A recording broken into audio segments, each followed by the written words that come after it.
प्यारे बच्चों, आज हम बाइनरी फाइल का पार्ट 2 स्टार्ट कर रहे हैं, जिसमें हम सीखेंगे कि मल्टीपल डेटा हम कैसे राइट कर सकते हैं किसी भी बाइनरी फाइल में।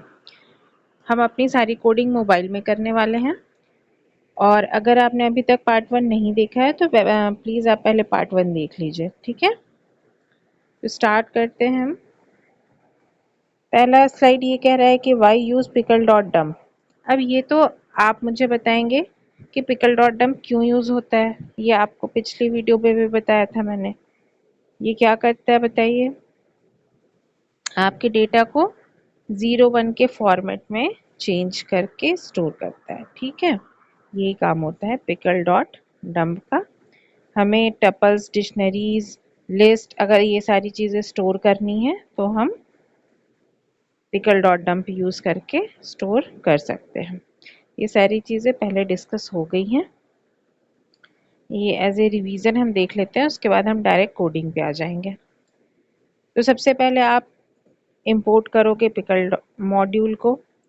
इसके बाद आप फाइल ओपन करेंगे WB मोड पे। जब भी हम राइटिंग करते हैं तो WB मोड में हमें फाइल को ओपन करना होता है। इसके बाद you have to accept data from the user. Data आप किससे लेंगे? यूज़र से लेंगे। फिर उसे एक सूटेबल डेटा स्ट्रक्चर में सेव करके रखेंगे। सूटेबल डेटा स्ट्रक्चर क्या? आपके अगर क्वेश्चन में गिवन है कि आप इसे लिस्ट में स्टोर करिए या डिक्शनरी में स्टोर कीजिए तो आप उस अकॉर्डिंग करेंगे, और नहीं तो आप लिस्ट में स्टोर करके रख लेना। लिस्ट इजी भी रहता है और थोड़ा लेस कॉम्प्लिकेटेड आप कहो तो होता है, तो आप लिस्ट में स्टोर कर लेना। इसके बाद आपको क्या करना है? पिकल डॉट डम्प यूज़ करके डेटा को राइट करना है और लास्ट में अपनी फाइल को क्लोज करना है। आइए तो आप मेरी हेल्प करेंगे कोडिंग करने में। मोबाइल को हम रोटेट कर लेते हैं पोर्ट्रेट व्यू में और आ जाते हैं अपने पाइड्रॉइड पे। अब पाइड्रॉइड पे आप बताइए, सबसे फर्स्ट लाइन क्या होगा? Import pickle. एक बात ध्यान रखना है कि बाइनरी फाइल हैंडलिंग टॉपिक जो है ये, इससे आपको 4-5 मार्क्स वाले बिग क्वेश्चंस आते हैं। इसके प्रोग्राम भी थोड़े लंबे जाएंगे, ठीक है। चलो, तो ये पहले हमने कर लिया इंपोर्ट पिकल। इसके बाद आपको क्या करना है? फाइल ओपन करनी है और एक, जिसे हम कहते हैं कि पॉइंटर क्रिएट करना, तो आप पॉइंटर क्रिएट करना है। मान लीजिए मैंने F1 नाम से पॉइंटर क्रिएट कर लिया, तो अब मैं क्या लिखूंगी? F1 equal to open. उसके बाद आप लिखोगे फाइल का नाम। कोई भी फाइल का नाम हम ले लेते हैं, मान लीजिए मैंने लिख दिया। अच्छा, फाइल का नाम भी आपको किस में लिखना है? सिंगल इन्वर्टेड कॉमा में लिख लीजिए या डबल इन्वर्टेड कॉमा में लिख लीजिए। तो यहाँ मैंने लगा लिया सिंगल इन्वर्टेड कॉमा। उसके बाद मैंने लिख दिया फाइल 1। इसके बाद कॉमा देंगे आप और फिर से सिंगल इन्वर्टेड कॉमा देंगे और इसमें आप देने वाले हैं मोड। तो हमारा मोड क्या है बच्चों? WB मोड है। तो यहाँ पे मैंने क्या लिख दिया? WB मोड लिख दिया। फाइल चलो ठीक है, ओपन हो गई। अब हमें यूज़र से डेटा लेना है, ठीक है। तो हम यहाँ पे लिखते हैं प्रिंट एंटर डेटा। अभी आप इससे सीखिए कि लिखा कैसे जाता है, ठीक है। आपने पहले लिखा एंटर डेटा। अब हमें क्या करना है? यूज़र से बहुत सारा डेटा लेना है, तो हम यहाँ पे लगाते हैं वाइल लूप, ठीक है। अच्छा, वाइल लूप अगर आपको अच्छे से आता है तभी आप आगे प्रोग्रामिंग कर सकते हैं। अच्छे से मतलब आपको उसका कंसेप्ट क्लियर होना चाहिए क्या होता है वाइल लूप। पहले हम वाइल लूप में वाइल लिखते हैं, इसके बाद यहाँ पर हम देते हैं कंडीशन, जो अगर ट्रू होता है तभी आपके वाइल ब्लॉक के अंदर का डेटा रीड होता है, ठीक है। तो यहाँ क्योंकि हम इनफाइनाइट लूप क्रिएट करेंगे तो हम यहाँ पे डायरेक्ट लिख देंगे वाइल ट्रू।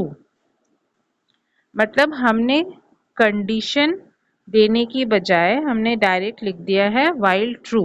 वाइल ट्रू क्या करेगा, इसके अंदर जो भी चीज़ें हम लिखेंगे उसे वो एग्जीक्यूट करता जाएगा। ठीक है, कंडीशन हम बाद में देंगे। ठीक है, अब देखिए कैसे लिखना है। मान लीजिए आप स्टूडेंट का डेटा स्टोर करना चाहते हो, तो उसमें आपको क्या क्या चीज़ों की ज़रूरत होगी। हम ऐसे लिख लेते हैं रोल नेम मार्क्स। तो मैंने एक वेरिएबल बना लिया रोल, फिर रोल इक्वल टू, अब रोल जो होता है जनरली इंटीजर होता है, तो हम लिख लेंगे इंट। इंट के बाद आप लगाते हो पैरेंथेसिस और उसके बाद लिखते हो इनपुट। इनपुट लिखने के बाद आप लिखोगे एंटर रोल, एंटर रोल। ठीक है, तो अभी यूज़र के पास मैसेज पहुंच गया कि रोल नंबर एंटर करना है। इसके बाद आप नेम नाम से एक वेरिएबल बना लेते हो।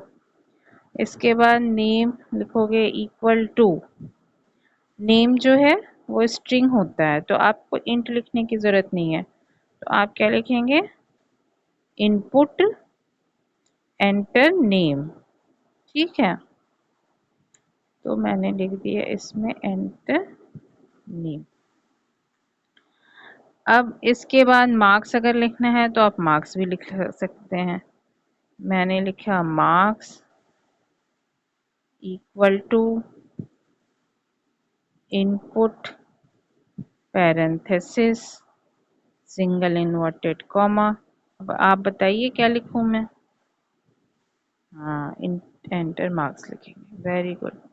मार्क्स को इंट भी बनाना चाहते हो आप, ठीक है, तो आप इसे इंट बना लीजिए। यहाँ मैंने इंट लिख दिया और इसे यहाँ पे मैंने क्लोज कर लिया। ओके, अब देखो हम कंडीशन ना बहुत तरीके की दे सकते हैं। यहाँ मैं आपको एक एग्जाम्पल बताती हूँ, जैसे कि वाइल ट्रू जो है वो एक इनफाइनाइट लूप है।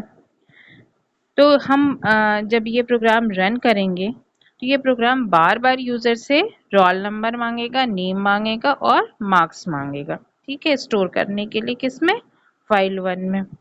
अब कब हम स्टॉप करना है, तो हम एक कंडीशन ऐसा दे सकते हैं कि जब रोल आप -1 एंटर करोगे तब ये प्रोग्राम स्टॉप हो जाना चाहिए। ठीक है, तो सबसे पहला जो हमारा मैसेज था एंटर डेटा, यहाँ पर हम एक और मैसेज दे देते हैं प्रिंट एंटर -1। ठीक है, एंटर -1 टू स्टॉप। ऐसा करके मैंने मैसेज दे दिया है कि एंटर -1 टू स्टॉप। और यहाँ पर रोल नंबर के बाद जब यूज़र ये रोल नंबर एंटर करेगा तो यहाँ पे एक हम मैसेज दे देते हैं if roll equal to equal to equal to equal to क्या है, कंपैरिजन ऑपरेटर है ना। तो आप चेक कीजिए, अगर रोल इक्वल टू -1 है, ठीक है, तो आप क्या करोगे, ब्रेक करोगे, यानी कि प्रोग्राम से बाहर आ जाओगे और प्रोग्राम को वहीं पर एंड कर दोगे। ठीक है, तो ये वाइल ट्रू तब तक चलेगा जब तक रोल नंबर -1 एंटर नहीं हो जाता है। अब इसके बाद जब हमारे पास रोल नेम एंड मार्क्स एक बच्चे का आ गया तो उसे हमें क्या करना है, स्टोर करना है। तो सपोज मैंने एक वेरिएबल बनाया रिकॉर्ड स्टोर करने के लिए रैक नाम से, तो मैं क्या लिखूंगी रैक, आप किसी भी नाम से बना सकते हो, मैं लिखूंगी रैक इक्वल टू। अब आज मैं आपको लिस्ट से बताती हूँ कि लिस्ट में डेटा कैसे रखते हैं। तो यहाँ मैं एक बना लेती हूँ लिस्ट जिसमें मैं स्टोर कर लेती हूँ रोल नेम एंड मार्क्स।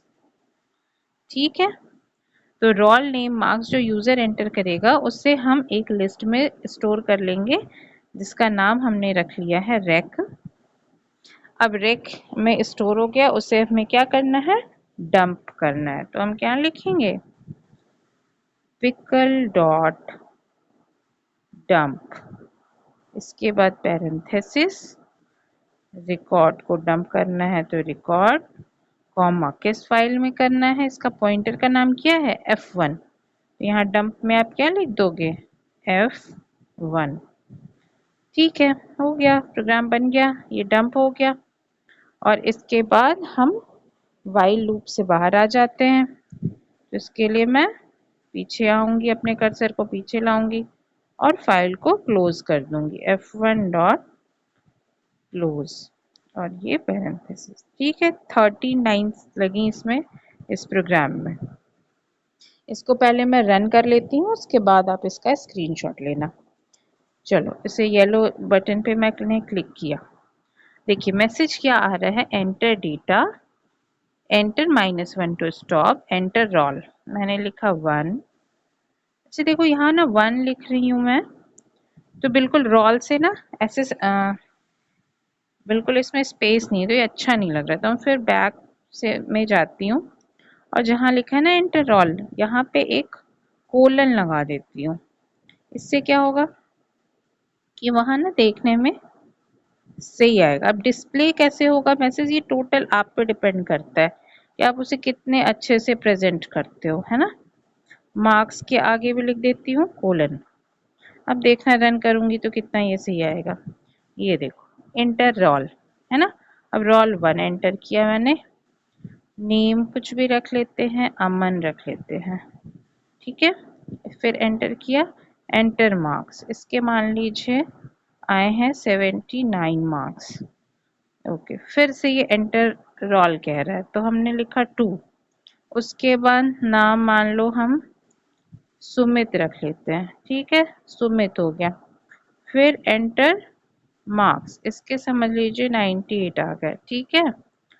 फिर से ये पूछे रोल 3, इसके बाद मैंने कुछ भी लिख लिया, रोमा लिख लिया मैंने, ठीक है। एंटर मार्क्स, इसके मान लीजिए 89 आ गए।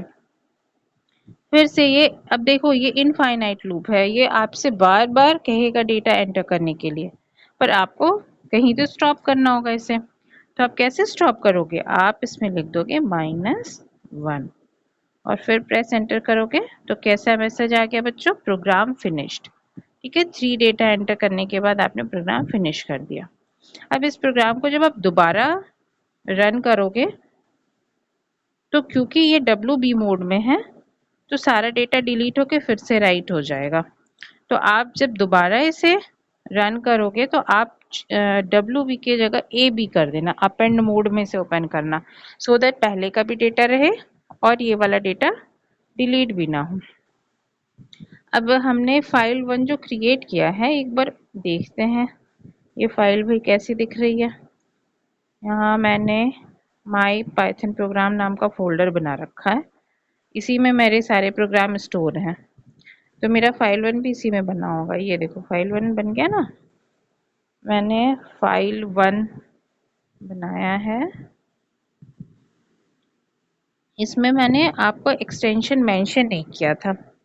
देखते हैं ये फाइल कैसे बनी है, फाइल तो बन गई है, ठीक है, पर आगे से ना हम कोई एक्सटेंशन दे देंगे, लाइक TXT DAT इस टाइप से करके एक्सटेंशन दे देंगे। अब देखो ये बाइनरी फाइल है, हमें ज़्यादा तो समझ आ नहीं रहा है कि इसने किस लैंग्वेज में स्टोर किया है, पर देखिए ये आपकी फाइल अमन, सुमित, रोमा, ये डेटा आपका यहाँ पर आ चुका है। तो बात समझ में आई बच्चों। अब इसका ना एक बार आप स्क्रीनशॉट ले लो और खुद से इसे रन करके देखना कि कैसे ये रन होता है। अब बहुत सारे चीज़ें हो सकती हैं आपको बुक में ना, ये जो स्टॉप में मैंने लिखा है एंटर -1 टू स्टॉप, बुक में आपको ऐसा भी मिल सकता है कि हर एक क्वेश्चन के बाद एक मैसेज आ जाए कि do you want to enter more data. अगर आप येस पे क्लिक करते हो तो फिर से वो आपसे डेटा मांगेगा, अगर आप नो पे एंटर करते हो तो प्रोग्राम स्टॉप हो जाएगा। बुक में आपको इस टाइप के भी प्रोग्राम्स मिल सकते हैं, तो आप वो भी ट्राई कर सकते हो। ये कोई पर्टिकुलर ऐसा नहीं है कि आपको ये चीज़ ही फॉलो करनी है, आपको बस ये ध्यान रखना है कि अगर आपको यूज़र से डेटा लेकर, मल्टीपल डेटा लेकर अपनी फाइल में डालना है, तो आपको क्या करना होगा, आपको एक इनफाइनाइट लूप स्टार्ट करना होगा जिसमें आपको यूज़र से डेटा लेना है। आपको ध्यान रखना है कि स्टॉप के लिए आपने कोई ना कोई कंडीशन मेंशन की हो। जब आपके डेटा आ जाए तो उसे आप एक पर्टिकुलर किसी डेटा स्ट्रक्चर में डाल के और उसके बाद लाइन नंबर 12 में क्या किया हमने डंप कर दिया है। ठीक है, चलो तो आज की वीडियो में आप पहले इतना सीख लिए हो, इसे आप प्रैक्टिकल करो। आगे हम देखेंगे नेक्स्ट वीडियो में कि इसमें हम और चीज़ें कैसे कर सकते हैं। यहाँ पे भी एक प्रोग्राम है, इसे मैं रन करके आपको एक बार दिखा देती हूँ। देखो ये वही प्रोग्राम है, इसकी भी आप स्क्रीनशॉट ले सकते हो। ये कैसे काम करता है, ये पहले student.dat को ओपन करेगा। यहाँ पे फाइल का नाम student.dat है। Users roll name marks enter करेगा, डेटा स्टोर हो जाएगा, इसके बाद डंप हो जाएगा और -1 हम स्टॉप के लिए